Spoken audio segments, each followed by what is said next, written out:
أو كما قال النبي عليه الصلاة والسلام إن الله وملائكته يصلون على النبي يا أيها الذين آمنوا صلوا عليه وسلموا تسليما محمد اللهم صل على محمد وعلى آل محمد كما صليت على إبراهيم وعلى آل إبراهيم إنك حميد مجيد اللهم بارك على محمد وعلى آل محمد كما باركت على إبراهيم وعلى آل إبراهيم إنك حميد مجيد محمد يا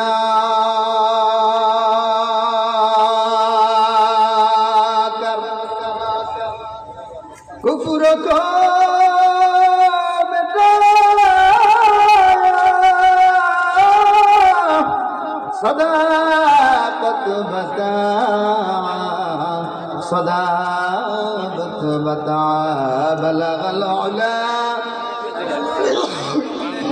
कज़बत दुगा जमाली हसनत जमीअ सल्लु अलैहि वालिहि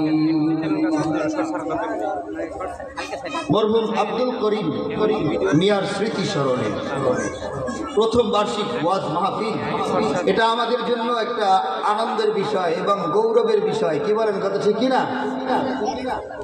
আমরা জানি কোন মানুষ যার স্মরণ করার জন্য একটা 40 করে দেয়, তারপরে একটু খাওয়ান দাওয়ান দিয়ে শেষ করে দেয়, কিন্তু আমাদের মরহুম আব্দুল করিম মিয়ার সন্তান, সুযোগ্য সন্তান, তিনি করলেন কি সারা বাংলাদেশ থেকে প্রখ্যাত আলেম দ্বীনকে দাওয়াত করেছেন। কথা বলে ঠিক কিনা? এবং এখানে কোরআন থেকে প্রতিযোগিতার আয়োজন করেছেন। তার মানে এর চেয়ে উত্তম আর কি হতে পারে বলুন না? আলহামদুলিল্লাহ। এজন্য আমার নামে নাম এবং আমাকে অত্যন্ত মহাব্বত করেন আজকের মাহফিলের সভাপতি সৈয়দ ইমরান হোসেন রাহাত। আমার মিতা এত সুন্দর একটা আয়োজন করেছে, যদিও পরামর্শ সাপেক্ষে, আমি গুণাগার পরামর্শের সাথে সামিল ছিলাম। এজন্য আমরা খুশি যে এরকম একটা আয়োজন, যে মৃত্যুবার্ষিকী উপলক্ষে বড় বড় ওলামায়ে কেরামদেরকে এনে এখানে একটা কোরআনের তাফসীর করাবে, এটা ধারাবাহিকভাবে চলবে। আল্লাহ যেন এই মাহফিলের উসিলায় মরহুম আব্দুল করিম মিয়ার কবরখানা জান্নাতের বাগান বানিয়ে দেয়। সকলে বলি আমিন। সর্বপ্রথম শুকরিয়া আদায় করছি যে মহান রব্বুল ইজ্জত আজকে আপনাকে আমাকে এই মনিটরটা বন্ধ করে দেন, আপনাকে আমাকে দয়া করে মায়া করে মাগরিবের পরে এত লোক, আলহামদুলিল্লাহ। আপনারা যারা দাঁড়িয়ে আছেন একটু মেহরবানি করে বসে যান। আমরা যারা উপস্থিত হতে পেরেছি এই জন্য রব্বে কারিমের দরবারে শুকরিয়া আদায় করি, আলহামদুলিল্লাহ।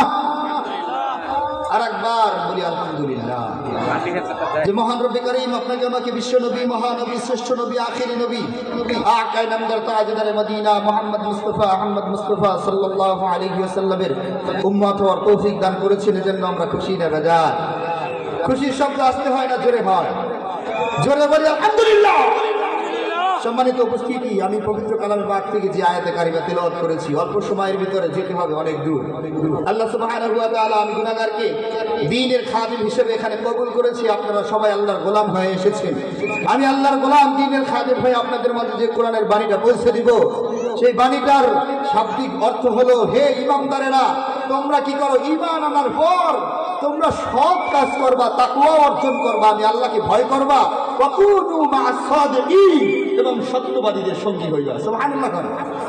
তাহলে আমাদেরকে প্রথম নম্বর সবক, এরে মুসলমান, এরে সিদ্ধপুরের যুবক, ও পর্দার অন্তরালের মা, এ আমার যুবক ভাই, আল্লাহ রাব্বুল আলামিন বলেন, ইয়া আইয়ুহাল্লাযীনা আমানুত্তাকুল্লাহ। এক নম্বর সবক, ঈমান আনার পর আমলে চলে করবার মুমিন।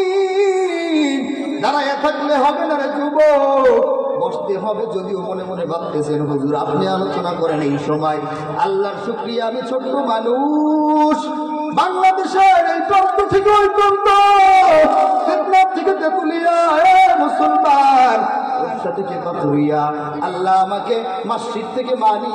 আরে আল্লাহ রাব্বুল আলামিন এই বাংলাদেশের টেকনাফ থেকে তেতুলিয়া নদী আর রূপসা থেকে পাথুরিয়া, বাংলাদেশের বিভিন্ন জায়গায় আপনাদের দোয়ায় খেদমত করার তৌফিক দিয়েছে।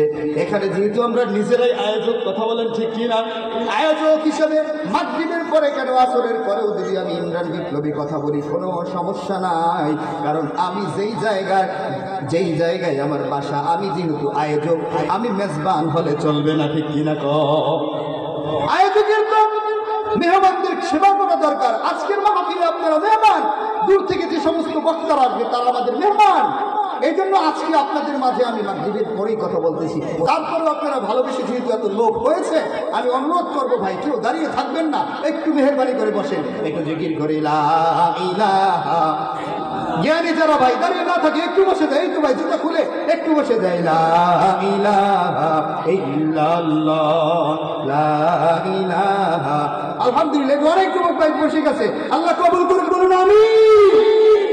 একটু আপনার আওয়াজ দিয়ে বাহিরে শুনান যে আমরা অনেক লোক উপস্থিত হয়েছি। নারায়ে তাকবীর, আবার একটু আওয়াজ দেন, নারায়ে তাকবীর, নারায়ে তাকবীর, নারায়ে তাকবীর।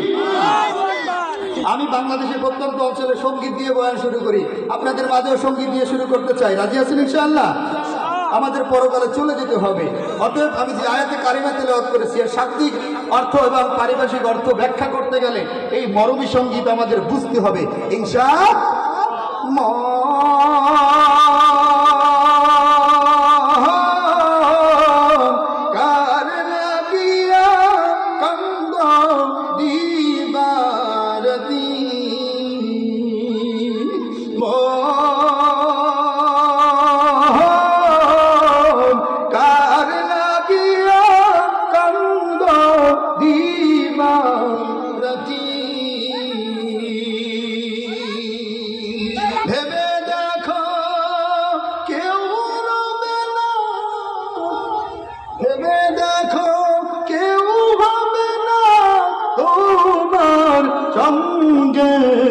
সাথী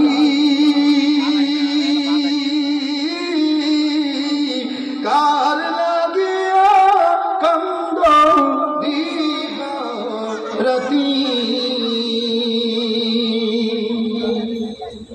আপন আপন বইলা যারে ভাবছো সারা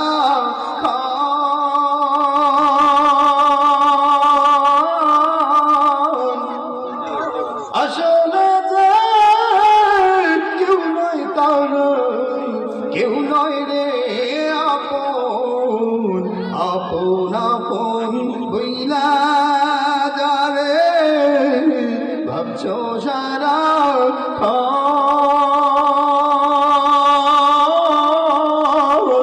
আসলে যে কেউ নয় তার, কেউ নয় রে আপন।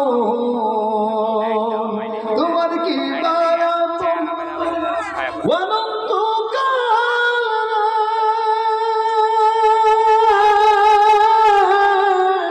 কি বারাপন অনন্তকাল করলি কারে সাথী,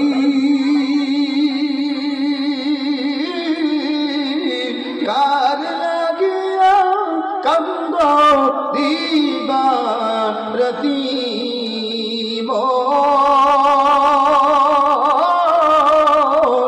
কার লাগিয়া কান্দ দিবারাতি, মায়ার জালে বন্দী হইয়া বান্দা সুখের ঘর,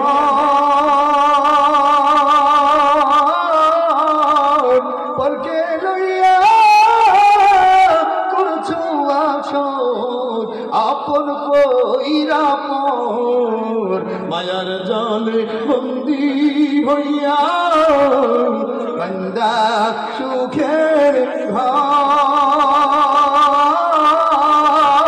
পরকে লইয়া করছো বাসর, আপন কইরা পর তোমার কে বায়াপন অনন্তকাল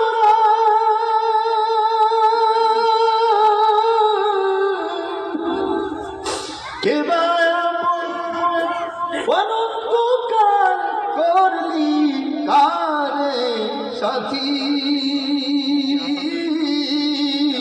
কার লাগিয়া কান্দ দিবা রাতি বুঝে থাকলে বলো না বোনকে বুঝে থাকলে বলো না বোনকে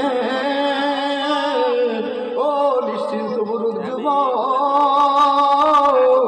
আল্লাহ রাব্বুল আলামিন বলেন ইয়া আইয়ুহাল্লাযীনা আমানুত্তাকুল্লাহ হে আমার ঈমানদার ঈমান আনার পর এক নম্বর কর্মসূচি যারা ঈমানদার তাদেরকে বলেন ইত্তাকুল্লাহ